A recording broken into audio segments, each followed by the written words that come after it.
Today we start the Odyssey. And the Odyssey is a sequel to the Iliad, and it's a family story. It's a story about a homecoming. And there are three main characters, right? There's Odysseus,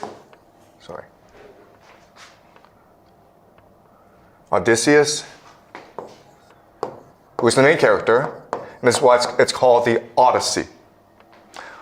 Then there is Penelope, who is his wife, and there's Telemachus, who is their son. And as we discussed when we read the Iliad, Homer is first and foremost concerned about the human condition. What does it mean to be human? What does it mean to live in a world of war, of trauma, of tragedy? And how can we overcome this adversity? So the Odyssey is about three individuals in a family, and they're all traumatized, and they're all heartbroken. Okay? So Odysseus is trying to return home from the war, and his problem is that he has PTSD, which is post-traumatic stress disorder. And this is very common for soldiers who return from war. They've seen so much violence, they've seen so much tragedy, they've seen so much senseless death that their souls are shattered. And that is Odysseus' problem. Then you have Penelope, who's suffering from depression.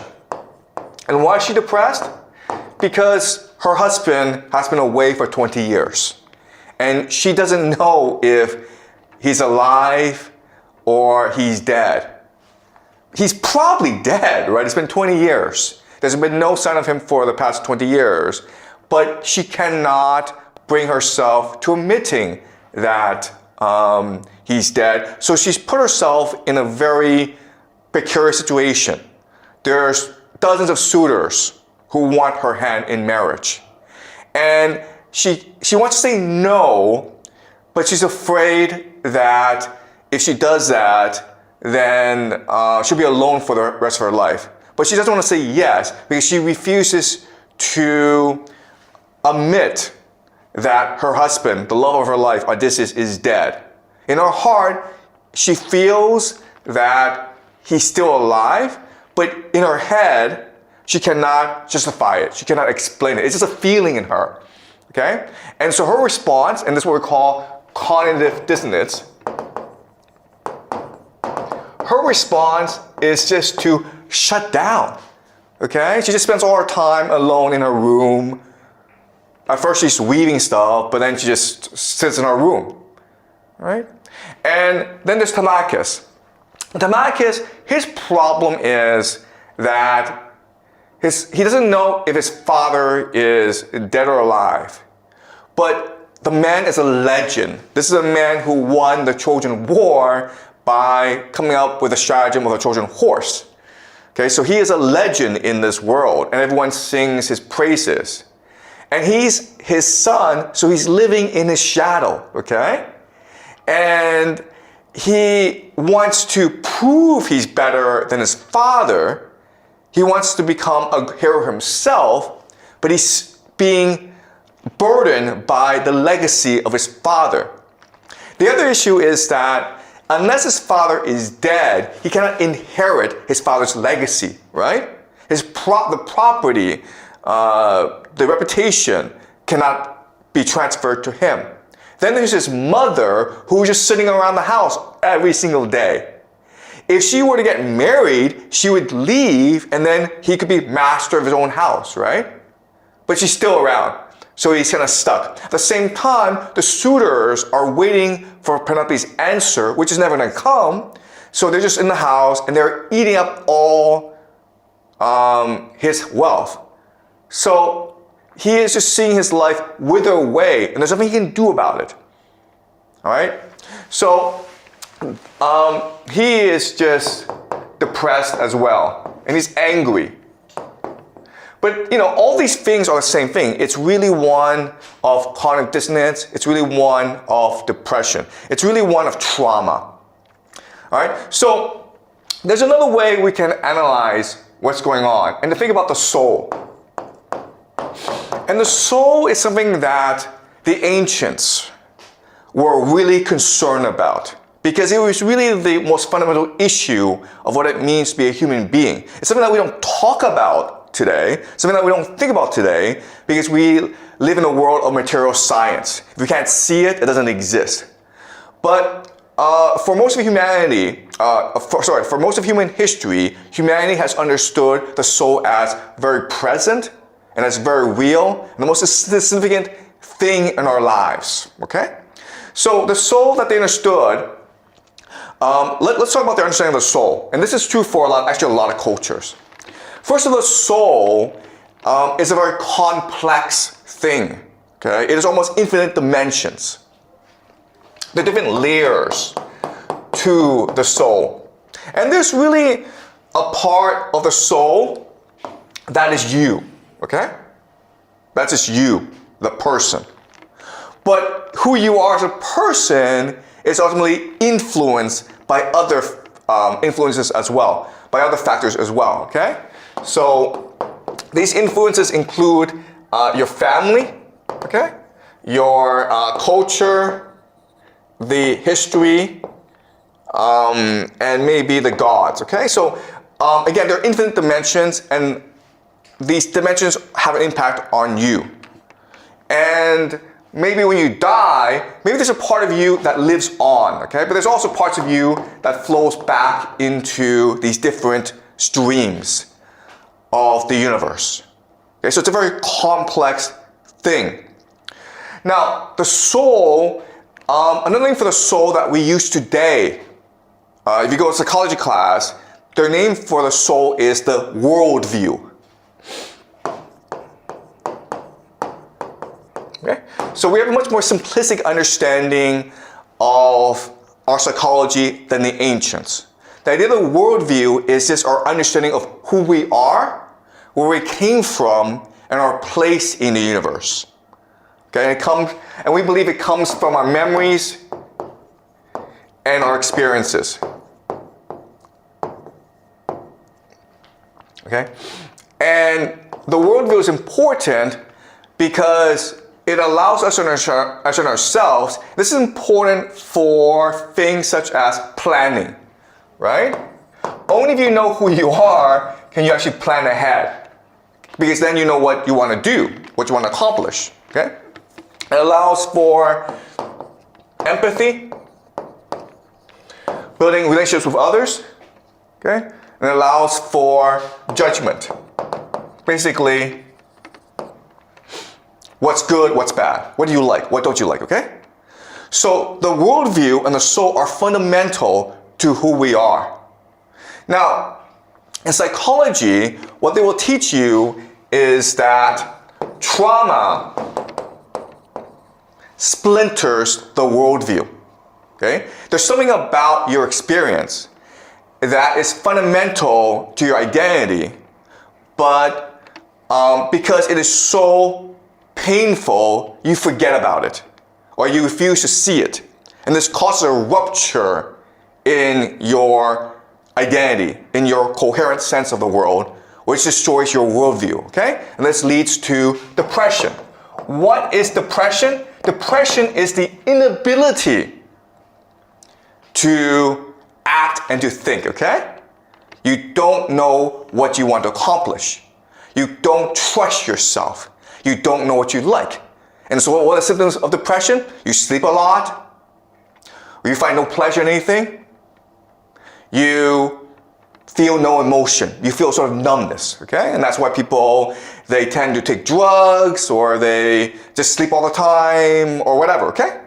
All right, because you're unable to act. And that's exactly what's happening to Odysseus, Penelope, and Telemachus. All right, there's a trauma in their lives, okay? And the ancients believe this as well, okay? There could be a trauma that splits the soul, okay? And it could be a demon. It could be a really painful incident. It could be anything, okay? But it splits your soul. And if you are to recover, then you have to repair your soul. And that's a fundamental conflict and the dilemma within the Odyssey. You have three individuals, Odysseus, Penelope, Telemachus. Their soul has been splintered, and so they're on a journey, their own Odyssey, to repair their soul. And the answer, of course, is each other, okay? Their love for each other. That's what's going to save the world, okay? The love of family. And that is the fundamental message of the Odyssey, all right? And that's why it's such a powerful read. Okay, so let me give you some background as to the plot. So, as you know, the Odyssey begins in median res, okay? In the middle of things, which is to say that a lot of things have already taken place and happens just in the middle of the plot. Okay, in the beginning, Odysseus has been away for 20 years, and he's stuck on an island with Calypso. Okay, Penelope is depressed and sitting by herself in the room. Telemachus is angry. Okay, and Athena comes and tells Telemachus, "Come with me. I will help you find your father." Okay, so the story starts with the Trojan War, of course. Okay, so remember. Helen has been taken to Troy. She falls in love with Paris because that's what Aphrodite promised Paris as a prize. And now her husband, the king of Sparta, Menelaus, and his brother Agamemnon, the king of kings, are like, we're going to raise an army and we're going to get back Helen. Okay, and this is prophesized. This is to be the greatest war in human history. It will make mortals into gods, right? That's why Achilles enters this war, because this is the opportunity for him to prove that he is the greatest warrior in all of human history, and that's why he goes to Troy. Odysseus is also supposed to go to this war, but Odysseus, he's different from Achilles, because Odysseus loves his wife Penelope. And he has a new son, 6 months old, Telemachus. So he's conflicted. And he really doesn't want to go to war. But the Greeks need him because the gods have told the Greeks that it is really Odysseus who will win the war. Because he's the one who will come up with the Trojan horse, the stratagem that will win this war. So you need this guy. Okay? So Odysseus doesn't want to go, but the Greeks insist. So the Greeks send two messengers to Ithaca, where Odysseus lives. And Odysseus, what he does is he pretends to be mad. So he dresses up like a beggar, okay? He's a king, but he dresses up really badly. And he's going around the farmland and throwing salt everywhere he goes. He looks crazy, okay? And you throw salt in the land to kill crops. So he looks kind of crazy. But the Greeks understand that this is a man of disguise. He's a man of stratagems. He's very clever, so it's probably a trick. So what they do is they take his 6-month-old son, Telemachus, okay, and put it in front of Odysseus. Now Odysseus is plowing the field and salting the fields, okay? And basically the test is this: if you're really mad, you're gonna run over your son, Telemachus, and kill him. If you're not mad, if you're not really crazy, then you're gonna stop and go somewhere else and save your son. So let's see if you're really crazy. And so Odysseus, of course, turns away and saves his son. And the Greeks say, "Ha, you see? You're tricking us all along. Come with us to Troy." And so Odysseus has no choice but to go. Okay? So this is why Odysseus goes. He's forced to go. But you think about it, this story doesn't really make any sense. Right? And that's the greatness of Homer, because he's telling us the complexity of human psychology. Odysseus is really, really smart. He thinks ahead, right? He should know that if he were to have this stratagem, the Greeks would see through it really quickly, right? So what he should be doing is hiding from the Greeks, right? Or maybe just moving away. If you really, really don't want to go to this war, you can just run away and take your family with you, okay? Or you know what? Just kill these guys because you're crazy, right? All right, so what this tells us is that, yes, Odysseus really loves his family and he wants to be with his family because he knows that if he goes to Troy, he'll be gone for 20 years. That's 20 years that he won't be able to see his son Telemachus grow up. Okay? But at the same time, this is the greatest war in human history. Achilles is going. Agamemnon is going. Does Odysseus really want to be left out? Does he really want to be the one guy who's like a coward? Who's like, you know what, I'm just gonna stay home. Right? The Greeks will just laugh at him for the rest of his life saying you're just a pussy. Right? You've been pussy whipped by your wife. He doesn't want to do that. So there's a conflict. Right? So what he does is he comes up with a stratagem that allows the Greeks to see through it really quickly and force him to go so he doesn't have to bear any responsibility for what he does. All right? And that is the complexity of the human soul. That is the complexity of our worldview. All right? So he goes to Troy and he has to explain to himself why he's there. And he knows he's going to be away from home for 20 years. 10 years in Troy, 10 years being lost at sea. Right? So his worldview is this. Why am I here in Troy? Well, the first reason is just justice. Right? This is a just war because the Trojans stole Helen. And therefore, the Greeks must avenge the honor of Menelaus. Okay? Second is family. Helen should be with her children. Helen should be with her family in Sparta. We have to return her to Sparta. How would I feel if Penelope was stolen from me? I would want everyone to go fight with me to get her back as well, right? It's about family. Okay? Now, third reason is legacy. Yes, he will not see his son Telemachus for 20 years. Therefore, he has to build him a legacy that will carry him for the rest of his life. If he is in Troy and he wins this great war and he becomes this great hero, then Telemachus himself will be famous as a son of Odysseus.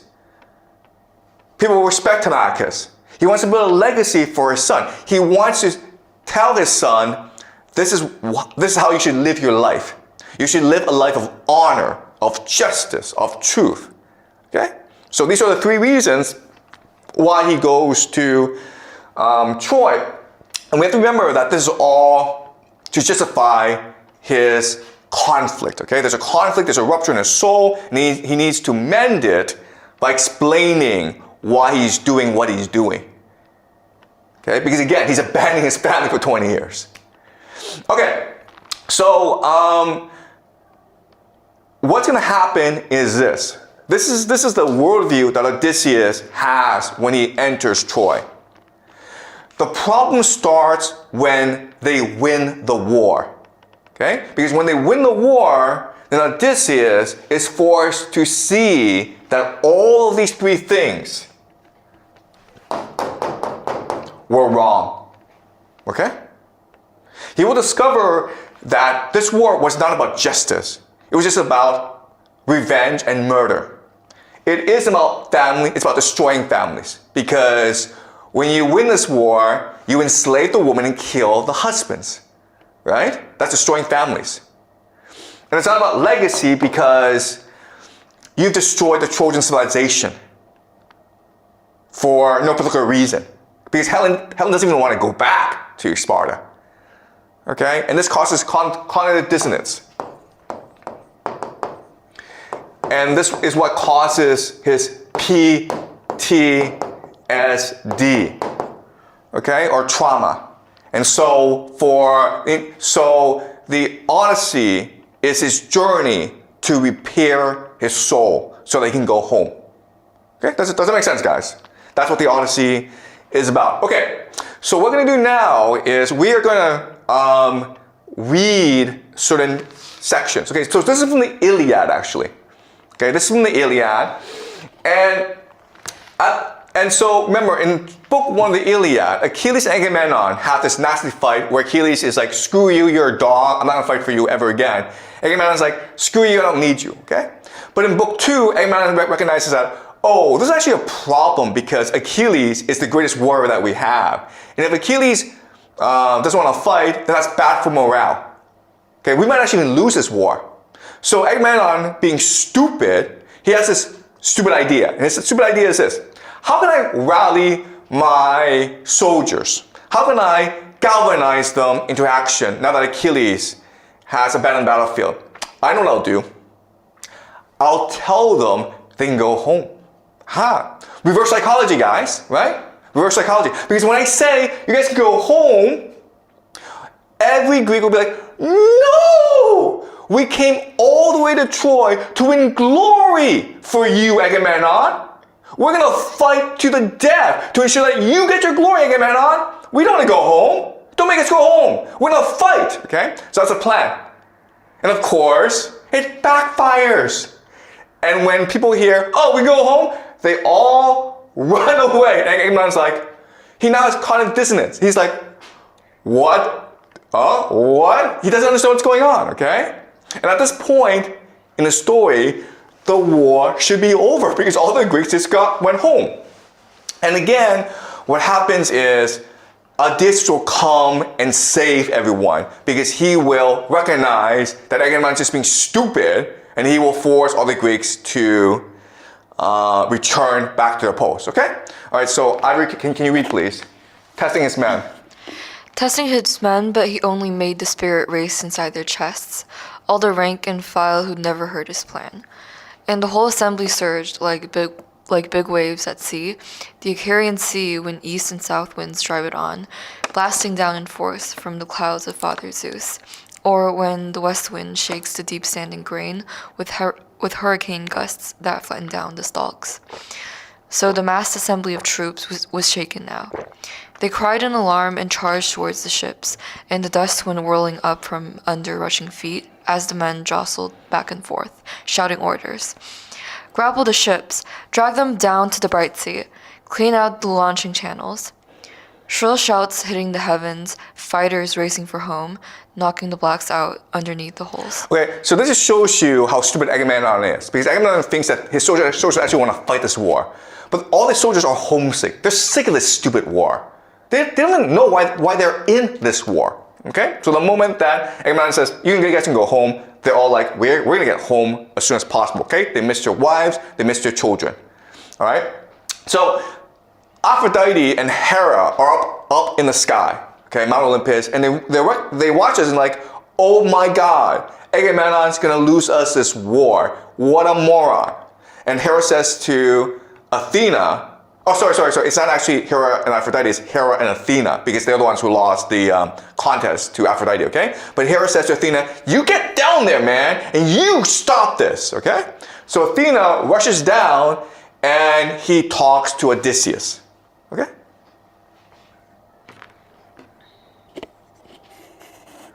All right, can you read? And now they might have won their journey home, the men of Argos fighting the will of fate. Yes, if Hera had not alerted Athena. Inconceivable. Child of Zeus, whose battle shield is thunder, tireless one, Athena. What, is this the way? All the Argives flying home to their fatherland, sailing over the sea's broad back. Leaving Priam and all the men of Troy a trophy to glory over, Helen Argos, Helen for whom so many Argives lost their lives in Troy, far from native land. Go, range the ranks of Achaeans armed in bronze. With your winning words, hold back each man you find. Don't let them haul their rolling ships to sea. Okay, keep on reading. The bright-eyed goddess Pallas lost no time. Down she flashed from the peaks of Mount Olympus, quickly reached the ships and found Odysseus first, a mastermind like Zeus, still standing fast. He had not laid a hand in his black-benched hull, such anguish racked from his heart and fighting spirit. Now close beside him the bright-eyed goddess stood and urged him on. Royal son of Laertes, Odysseus, great tactician. What, is this the way? Okay, so So everyone's trying to go home, and you would think that Odysseus would be the first person to get on a ship to go back to see his son and his wife, okay? But he's standing there. He's kind of confused, all right? So he's like, this doesn't make any sense to me. Why would Agamemnon do this? But at the same time, it sort of shows you that he actually doesn't really want to go home, right? Because if he really wanted to go home, he'd be home by now. Keep on going. All you Argives flying home to your fatherland, tumbling into your oar-swept ships, leaving Priam and all the men of Troy a trophy to glory over. Helen of Argos. Helen of Argos, Helen for whom so many Argives lost their lives in Troy, far from native land. No, don't give up now. Range the Achaean ranks. With your winning words, hold back each man you find. Don't let them haul their rolling ship to sea. He knew the goddess's voice. He went on a run, flinging off his cape as Eurybates picked it up, the herald of Ithaca always at his side. Coming face to face with Atrides Agamemnon, he relieved him of his father's royal scepter. Its power could never die, and grasping it tightly off, he strode to the ships of Argives armed in bronze. Okay, so he's now going to single-handedly save the Greeks from losing this war, okay? So, Athena, right? Athena is always part of Odysseus. It's part of his soul, right? The intuition. And his intuition tells him, there's something wrong here. I need to stop this, okay? Also, look at Agamemnon. Agamemnon is frozen. He is so distraught. He's shut down, okay? His brain has stopped working. It's frozen because this is not supposed to happen, right? When he says that you guys can go home, he wanted everyone to say, no, we're going to stay and fight for you, Agamemnon. All right, so it's cognitive dissonance. It's so much cognitive dissonance that when Odysseus takes the royal scepter, Agamemnon doesn't even notice. The royal scepter is part of his soul, right? It's his legacy. It's what gives him authority. He's the king of kings. And Odysseus just takes the crown from him and says, like, no, I'm the king for now to save this war. Okay? And it just shows you how committed Odysseus is to winning this war. He really believes that this war is about justice, about family, about building a legacy for his son. So he refuses to lose this war. All right? Keep on going. I thought I... Oh, sorry. Yeah. All right. All right. So, but that's the Iliad. Okay? And again, what will happen is that Odysseus will win this war and he will win eternal glory for himself with the stratagem of the Trojan horse. Right? Now we go to the Odyssey. And in the Odyssey, we don't actually meet Odysseus for many, many books. Okay? It's only towards the middle that we meet Odysseus. In the first few books, it's a story of Telemachus and his journey to find his father, okay? And when we meet Odysseus, he's a very different person from the Iliad. Remember, in the Iliad, he is trying to win this war. He's very energetic. He's galvanized. He's very heroic. Okay, but when we see him in the Odyssey, he's a changed person. In fact, he's a broken person. So what's happening is that Odysseus and his crew try to go home, and they get lost at sea. They have many adventures, and they get shipwrecked on an island. And he becomes the sex toy, okay, literally a sex toy of a goddess named Calypso. All right. So basically, he's getting raped every day at night, and then he goes to the beach and he cries. Okay. So he's a prisoner of Calypso for many years, and the gods, Zeus, Athena, they get together and say, you know what, we can't have this happen anymore, okay? Odysseus needs to go home. So they send Hermes to tell Calypso, you have to send Odysseus home. The gods will it. And Calypso says, sure, why not, okay? So can you read? With that, the powerful giant killer sped away. Okay, so it's Hermes, okay? So Hermes has told Calypso, you have to let this guy go.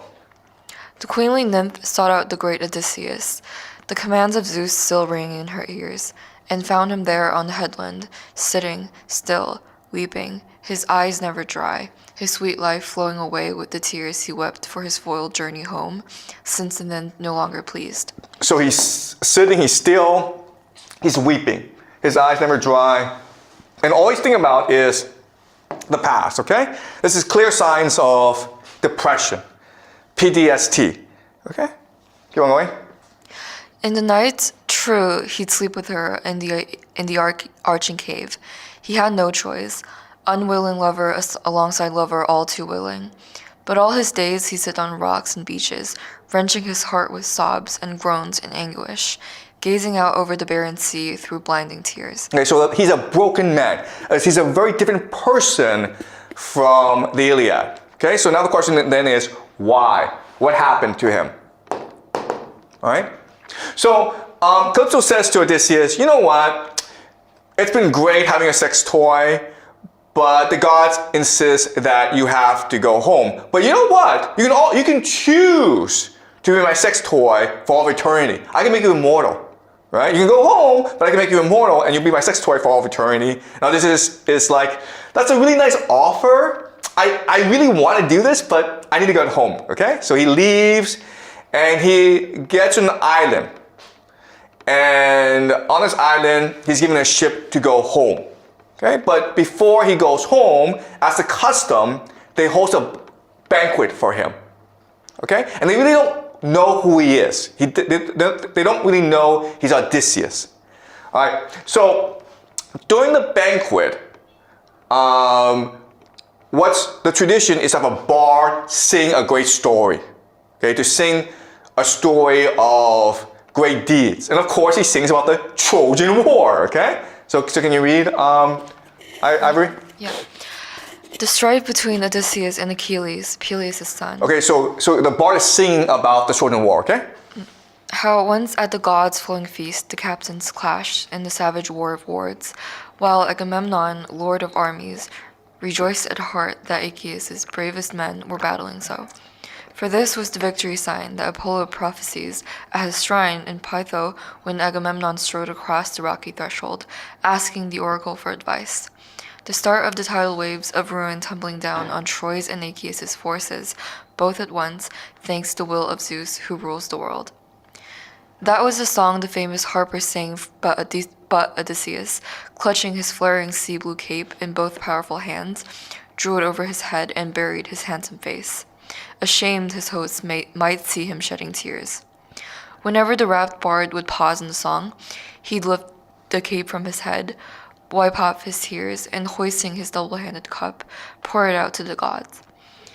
But soon as the bard would start again, impelled to sing by Phaeacius' lords, who reveled in his tale, again Odysseus hid his face and wept. Okay, so there's this great banquet, and the bard singing about the Trojan War. And at this point, you think that Odysseus would be like, hey, that's me, man. He'd be very proud. But instead, he cries and he cries, okay? This, again, is trauma, where the memories are storing pain in him. So clearly something happened during the Trojan War that made him want to forget about it, that made him resent himself, okay? That caused his soul to be ruptured, all right? All right, so, keep on going. Odysseus, master of many exploits, praised the singer. I respect you, Demodocus, more than any man alive. Surely the muse has taught you, Zeus' daughter, or god Apollo himself. How true to life, all too true. You sing the Aeacians' fate, all they did and suffered, all they soldiered through, as if you were there yourself, or heard from one who was. But come now, shift your ground. Sing of the wooden horse Epeus built with Athena's help, the cunning trap that good Odysseus brought one day to the heights of Troy, filled with fighting men who laid the city waste.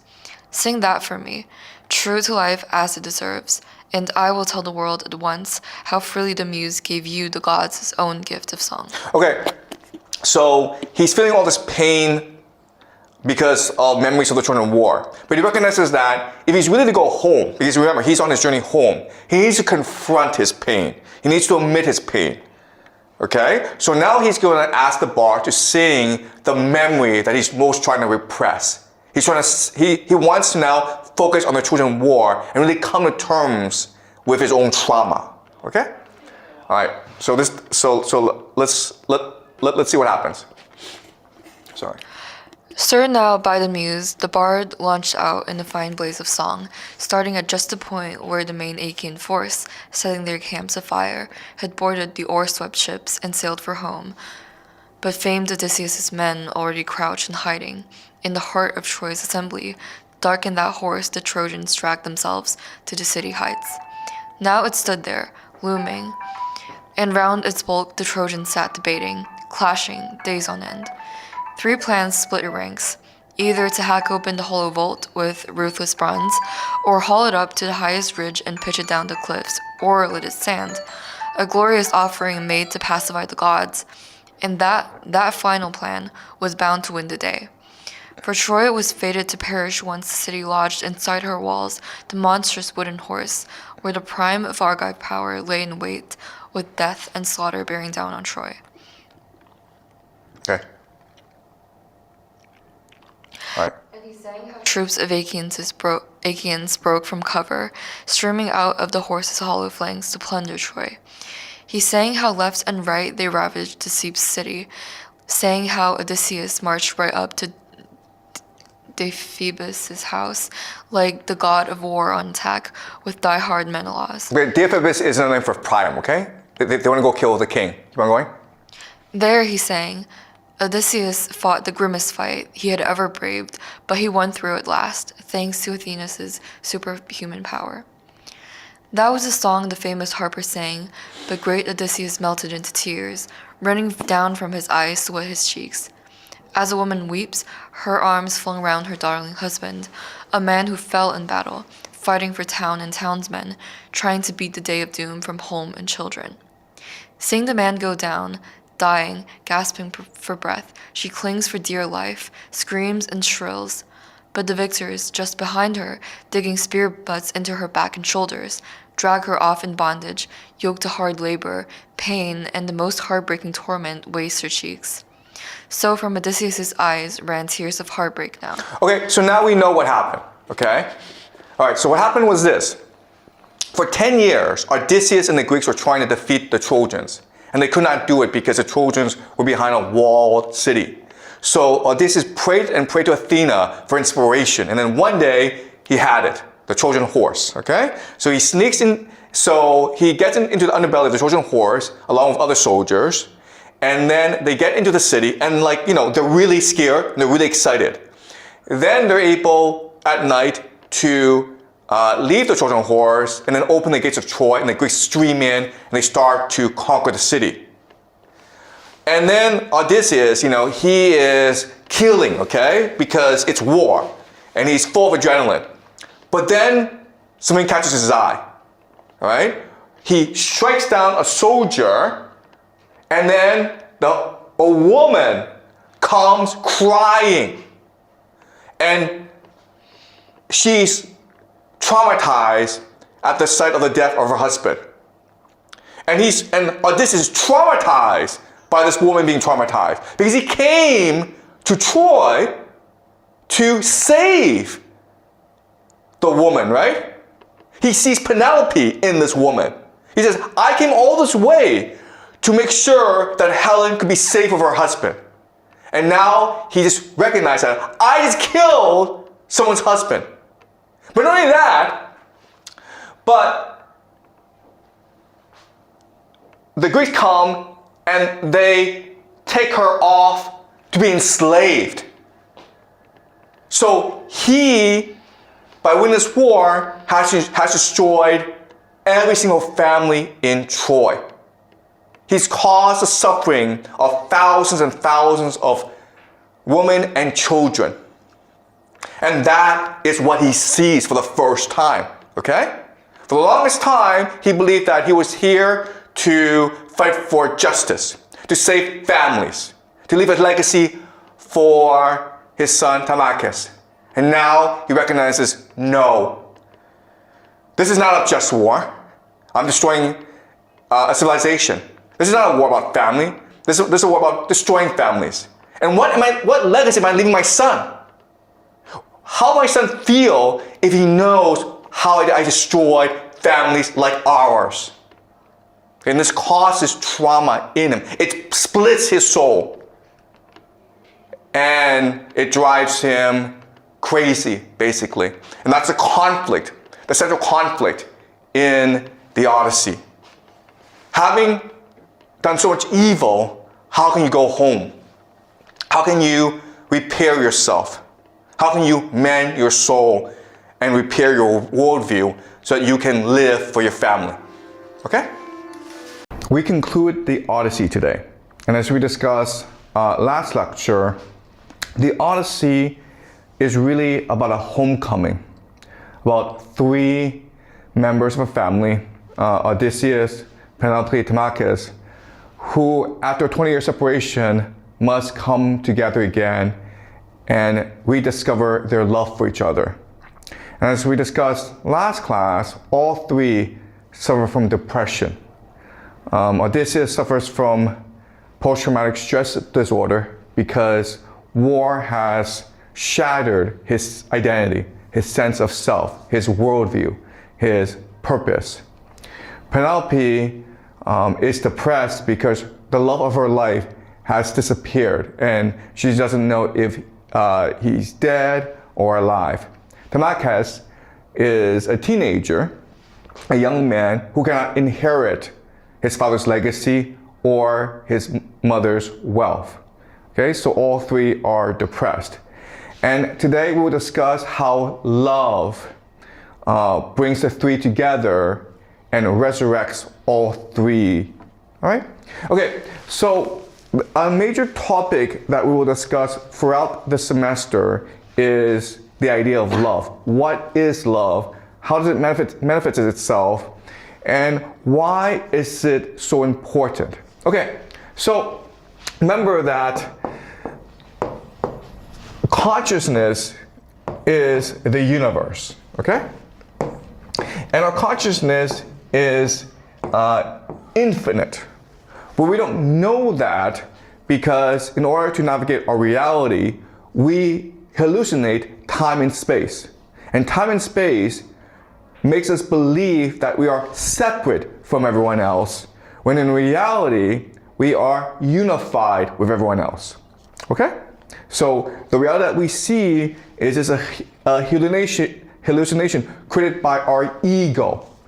Okay, and our ego makes us believe that we are separate from each other. And love is the force, okay?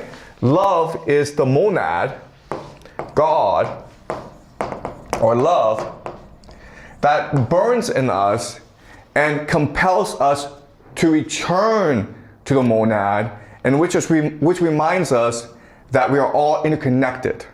Okay, so love is the force that compels us into unity. And when we meet someone that we truly love, we move together back to the monad. And within the monad, our love is imprinted. And this love becomes a force unto itself that compels us back into it.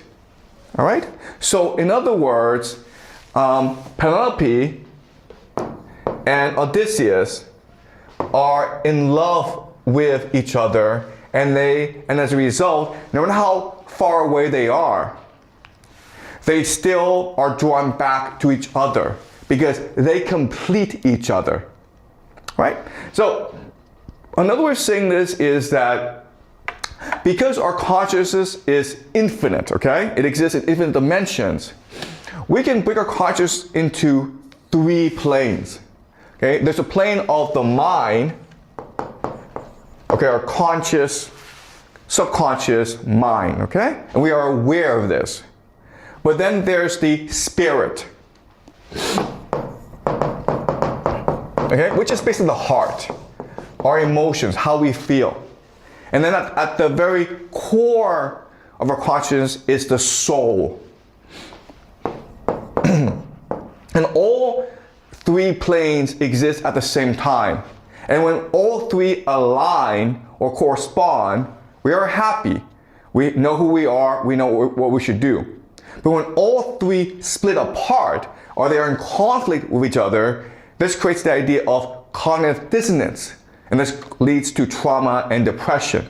And that's the issue that Odysseus, Penelope, and Telemachus face, where they're in their soul, okay?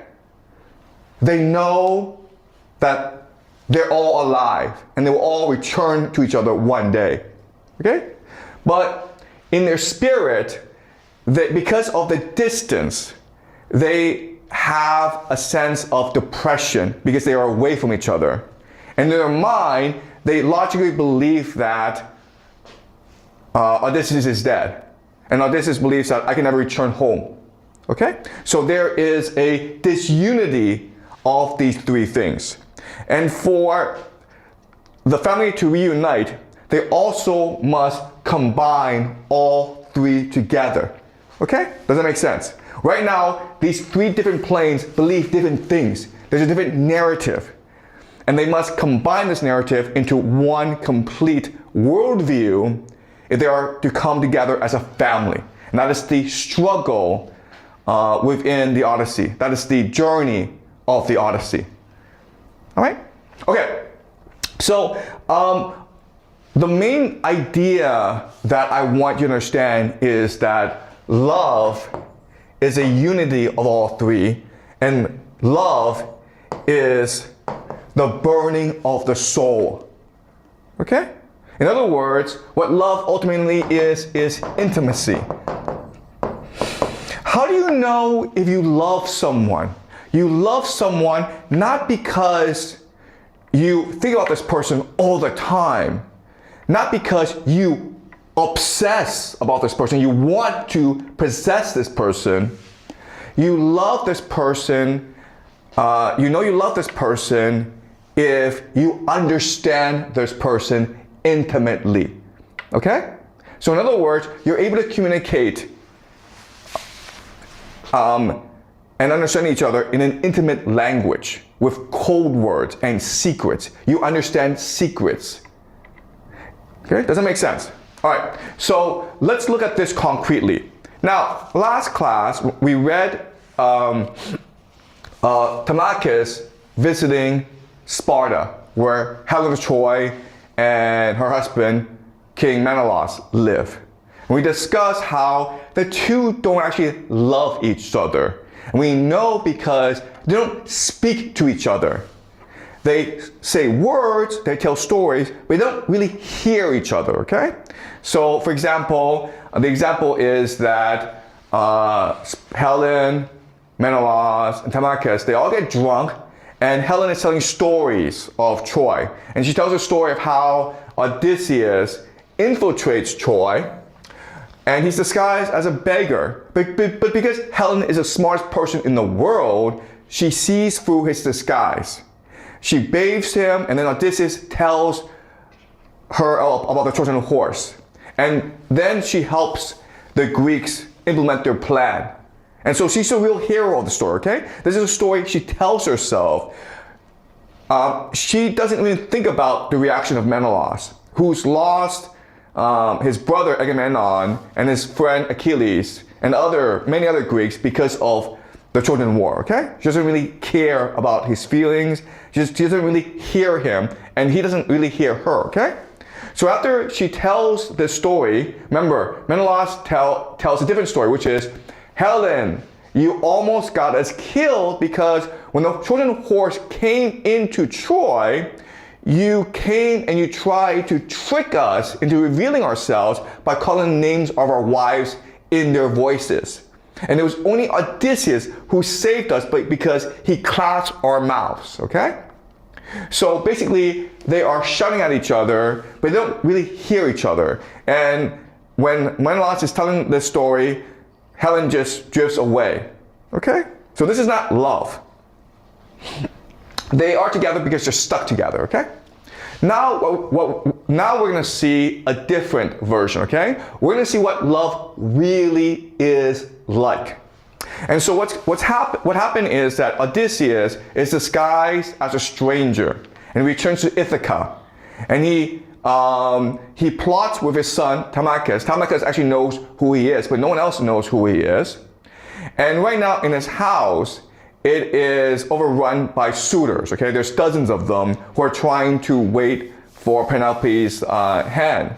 But Penelope doesn't really tell them anything, so they just sit around and eat all the food that they can, okay? They get drunk, they sleep with the servants, they make a mess of things, okay? And Odysseus goes as a beggar, and they abuse him as well. But Penelope hears that there's a stranger in the house, and she also hears that he knows that her husband Odysseus is still alive.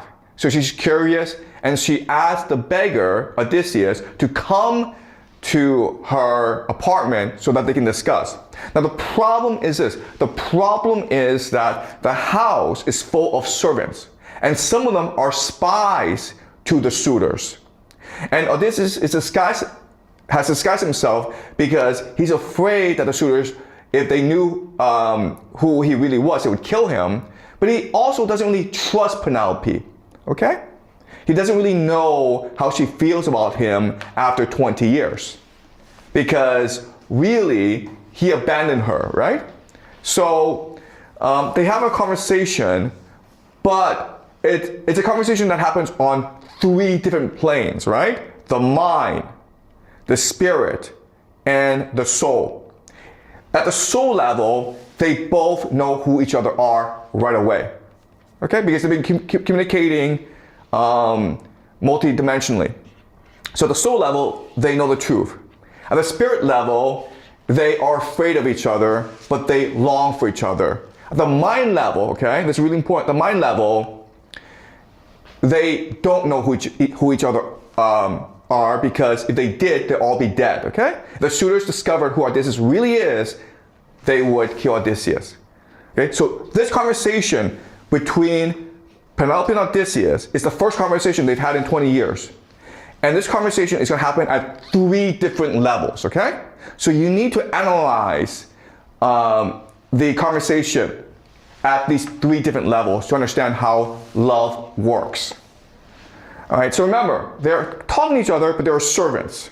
And these servants, some of them are spies for the suitors, okay? So there's a public language, and there's a private language, all happen at the same time. Okay, so Penelope asked the stranger, Odysseus, prove to me that you actually know my husband. Okay? So, can you read, Ivory? Yeah. Ah, good woman, Odysseus, the great master of subtlety, returned. How hard it is to speak after so much time apart. Why, some 20 years have passed since he left my house and put my land behind him. Even so, imagine the man as I portray him. I can see him now.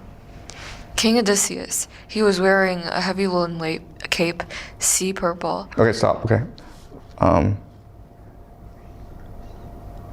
Okay, keep on going. In double folds, with a golden brooch to clasp it, twin sheaths for the pins, on the face a work of art. A hound clenching a dapsel fawn in his front paws, slashing it as it writhes. All marveled to see it, solid gold as it was, the hound slashing, throttling the fawn in his death throes, hooves failing to break free. I noticed his glossy tunic too, clinging to his skin like the thin, glistening skin of a dried onion, silky, soft, the glint of the sun itself. Women galore would gaze on it with relish, and this too. Bear it in mind, won't you? I have no idea if Odysseus wore these things at home, or a comrade gave him as he boarded ship, or a host perhaps. The man was loved by many. There were a few Achaeans to equal him, and I gave him a bronze sword myself, a lined cloak, elegant, deep red, and a fringed shirt as well, and I saw him off in his long-bench ship of war in the lordly style. Something else. He kept a herald beside him, a man a little older than himself. I'll try to describe him to you, best I can. Round-shouldered he was, swarthy, curly-haired. His name, Eurybates, and Odysseus prized him most of all his men. Their minds worked as one. His words renewed her deep desire to weep. Okay, her words renewed her deep desire to weep, okay? Meaning that his words moved her spirit, moved her heart, okay? Now, you read this and you have absolutely no idea what's going on. And in fact, no one knows what's going on. The servants, the suitors, they might overhear this, but they have absolutely no idea what's being talked about. But these words are able to move Penelope to tears because she now feels her heart stirring. She now feels as though her heart is alive again after 20 years of being dormant, okay? Why? The answer is that in this language, there is a code, there is a great secret that only Odysseus and Penelope know, okay? And you can't actually find it yourself, but I'll tell you what it is. And it's the word brooch, golden brooch, okay? This reveals that this person speaking must be Odysseus. And the reason why is, look at the detail. On the face of work of art, a hound planting a double film, it goes on and on and on and on. And what does this poetry reveal? This poetry reveals that this brooch is prized. This brooch is embedded in the imagination of Odysseus. So what is this thing? This is a thing that 20 years ago, Odysseus is about to set sail to Troy, right? Penelope says to Odysseus, the prophecy says you'll be gone for 20 years. 10 years in Troy, 10 years lost at sea. And Odysseus says, I know. And Penelope says, take this with you. It's a golden brooch, okay? Take this with you and promise me that you'll return this to me. And Odysseus says, yes, okay? Now he gets lost at sea and he loses the brooch, but what does he bring back? He brings back the memory of their departure together. And this is what the words reveal, okay? It's impossible to see, all right? And it's something that you will have to discover for yourself, but I'm telling you right now what this is, all right? So this is an example of the mind, the spirit, and the soul, the language working together, okay? And now Penelope in her spirit knows this must be Odysseus, okay? Not the mind. The mind is still stuck in the present, but her soul has always known. Now her spirit knows, all right? And then after this conversation where Penelope is moved by her spirit to acknowledge that her husband is still alive, they concoct a plan to kill all the suitors. And the plan is this. Penelope will announce to the suitors, listen, it's been 20 years and it's about time I get married and get out of the household. So I'm gonna have a competition. Whoever wins this competition, I will marry, okay? And the competition is this. Odysseus has a bow. If you're able to string together this bow and shoot a target, then I will marry you, okay? And the great secret, of course, is that there's only one person in the whole universe who can string together this bow, and that, of course, is Odysseus. No one else can do this. So the suitors don't know this. So there's a competition, all the suitors try their best, but they can't do it. And then Odysseus, who's still disguised as a beggar, says, let me try, okay? And the suitors are like, what are you talking about? You're just a stupid beggar, get out of here. But somehow Odysseus is able to try. And of course, he strings together the bow, okay? And this is the climax of the epic, the Odyssey, okay? So we'll read it together. All right, can you read it, Ivory? So they mocked, They but are the suitors, of Odysseus, mastermind in action. Once he'd handled the great bow and scanned every inch. Then, like an expert singer skilled at lyre and song, who strains a string to a new peg with ease, making the pliant sheep gut fast at either end. So, with his virtuoso ease, Odysseus strung his mighty bow. Quickly his right hand plucked a string to test his pitch, and under his touch it sang out clear and sharp as a swallow's cry. Horror swept through the suitors, faces blanching white, and Zeus cracked the sky with a bolt, his blazing sign, and the great man who had borne so much rejoiced at last that the son of cunning Cronus flung that omen down for him. Okay, keep on reading. He snatched a winged arrow lying bare on the board. The rest still bristled deep inside the quiver, soon to be tasted by all the feasters there. Setting shaft on the hand gripped, drawing the notch and bowstring back, right from his soul, just as he sat, but aiming straight and true, he let fly, and never missing an axe from the first axe handle, clean on through the last, and out the shaft with his wade brazen head shot free. My son, Odysseus looked at Telemachus and said, "Your guest, sitting here in your house, has not disgraced you. No missing the mark. Look, and no long labor spent to string the bow. My string's not broken yet, not quite so frail as the mocking suitors thought. But the hour has come to serve our masters right, supper in broad daylight, then to other revels, song and dancing, all that crowns a feast." Okay, so remember, the main problem, conflict in the Odyssey is that Odysseus, his worldview is shattered. His sense of identity, purpose is shattered. He went to Troy to fight for justice, to fight for family, to leave a legacy for his son. But instead, he ends up destroying families. He ends up causing a war crime. And he's too ashamed now to face his son. Okay? So this passage where Odysseus assembles his bow and shoots a target, what it represents metaphorically is a resurrection of his soul, his worldview, okay? The alignment of his mind, his soul, and his spirit, which makes him invincible now. And what allows him to assemble the bow? What allows him to resurrect his identity? The love of his son and the love of his wife, right? Because he first needs to know if Penelope still loves him or not. And he knows because when they talk, they're able to understand each other intimately. Okay? So now what will happen is it's almost as though a normal person is now transforming into a Superman, okay? And because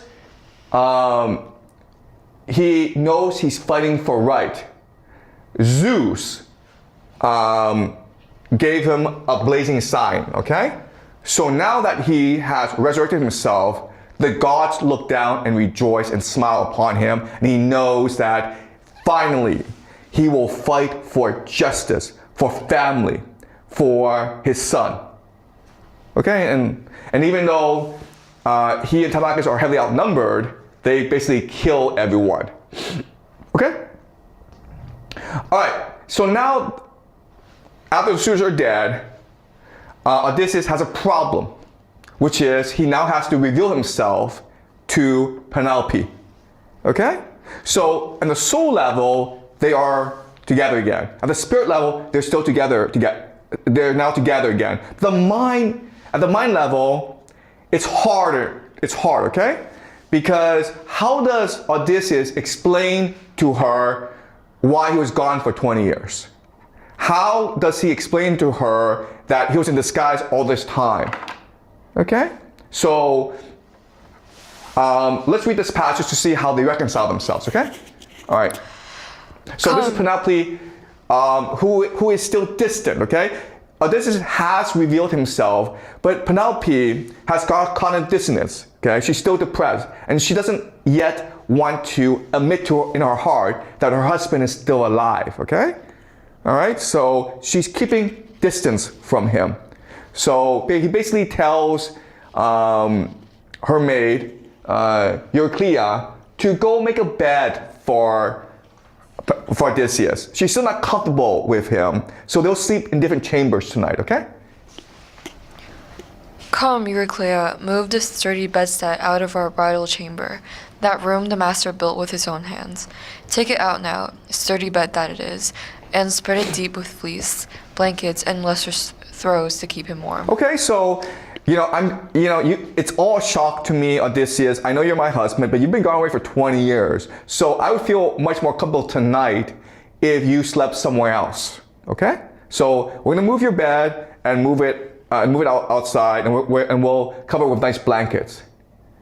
All right? Keep on going. Putting her husband to the proof, but Odysseus blazed up in fury, lashing out at his loyal wife. "Woman, your words, they cut me to the core. Who can move my bed? Impossible task, even for some skilled craftsman. Unless a god came down in person, quick to lend a hand, lifted it out with ease and moved it elsewhere. Not a man on earth, not even at peak strength, would find it easy to prise it up and shift it. No, a great sign, a hallmark lies in its construction. I know, I built it myself, no one else. There was a branching olive tree inside our court, grown to its full prime, the bole like a column, thick set. Around it I built my bedroom, finished off the walls with good tight stonework, roofed it over soundly and added doors, hung well and snugly wedged. Then I lopped the leafy crown of the olive, clean cutting the stem bare from roots up. Okay, keep on going. Planing it round with a bronze smoothing adze. I had the skill. I shaped it plumb to the line to make my bedposts, bored the holes it needed with an auger. Working from there, I built my bed, start to finish. I gave it ivory inlays, gold and silver fittings, wove the straps across it, oxhide gleaming red. There's our secret sign, I tell you, our life story. Does the bed, my lady, still stand planted firm? I don't know. Or has someone chopped away that olive trunk and hauled our bedstead off? Living proof, Penelope felt her knees go slack, her heart surrender, recognizing the strong clear signs Odysseus offered. She dissolved in tears, rushed to Odysseus, flung her arms around his neck and kissed his head and cried out, Odysseus, don't flare up at me now, not you, always the most understanding man alive. The gods, it was the gods who sent this sorrow. They grudge us both alive in each other's arms, from the heady zest of youth to the stoop of old age. But don't fault me, angry with me now because I failed, at the first glimpse, to greet you, hold you, so.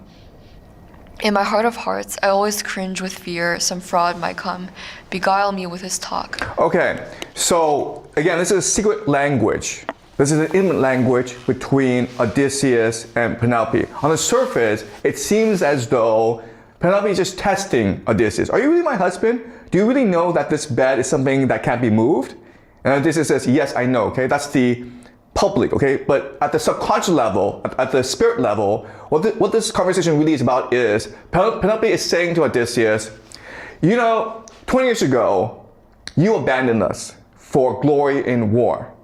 How do I know that if we let you back into our life, you won't seek adventure again? You just won't run off and go to war to seek eternal glory. Now, this says that this bed is my heart. This bed is something that I worked really hard to create with loving care for years and years and years. And this is where my heart is. The bed is my love for you. And it cannot be moved. And it's something that is the foundation of who I am. So I will never ever leave you again. I will make my home here with you for all eternity. Okay? All right, and so what we now see is finally the alignment in Penelope between mind, spirit, and soul. And that makes her alive again, okay? All right, now she's happy. She flings herself around Odysseus and acknowledges the love of her life has returned. Okay? So the last thing I want to discuss with you is what really is the purpose of life. So while on his journey, Odysseus travels to the underworld and he meets Agamemnon and Achilles. Okay? And Odysseus and Achilles have a conversation. Okay, can you read, Ivory? But you, Achilles, there's not a man in the world more blessed than you. There never has been, never will be one. Time was, when you were alive, we Argives honor you like a god, and now down here, I see, you lord it over the dead in all your power. So grieve no more at dying, great Achilles. Okay, so this brings us back to the Iliad, right? So remember, in the Iliad is about Achilles, and Achilles tells everyone that I came to Troy because I was given a prophecy. I could either die an old man who no one knows back at home, or I could die young as a great hero in the shores of Troy. And of course, that's not really a choice. Of course I want to be famous. Of course I want people to celebrate me. Okay? So he goes to Troy, he kills Hector, proves he's the greatest warrior in the world, the Greeks celebrate him. And then he dies and the shores of Troy as is prophesied, okay? And so Odysseus meets Achilles, and Odysseus says to Achilles, Achilles, you must be so happy down here because everyone worships you. And just as everyone worships you back in our world, you've accomplished everything that you've set out to accomplish, Achilles. You must be so happy with yourself, right? And then Achilles says, I reassured the ghost, but he broke out, protesting. No winning words about death to me, shining Odysseus. By God, I'd rather slave on earth for another man, some dirt-poor tenant farmer who scrapes to keep alive, than rule down here over all the breathless dead. But come, tell me the news about my gallant son. Did he make his way to the wars? Did the boy become a champion? Yes or no? Tell me of noble Peleus, any word you've heard, still holding pride of place among his Myrmidon hordes, or do they despise the man in Hellas and Amphithia, because old age has lamed his arms and legs? For I no longer stand in the light of day, the man I was, comrade in arms to help my father as once I helped our armies, killing the best fighters Troy could field in the wide world up there. okay, so Achilles responds and says, Odysseus, I'm dead now. So now I can look at my life in its entirety. I can now, for all eternity, consider what is important, what is purposeful, what gives us meaning and purpose. And I discovered that, you know what? I regret my life because I should have died an old man, my family, rather than go die young in the shores of Troy. Because being dead, I ask myself, what makes me happy? And what makes me happy are the memories of my father, are the memories of my son. That's what I care about. That's the purpose of life. That is what gives life meaning. Okay? So that is the ultimate moral of the story of the Odyssey, which is to say that we are here to seek love, because love is what gives meaning and purpose to our lives. So to construct a family, to build a family that you can love, it is much more important. It will give you much more happiness than building an empire, than being the most famous person in the world. And this story, this legacy, is what will become the foundation of Greek civilization, which is humanity's greatest civilization. Okay?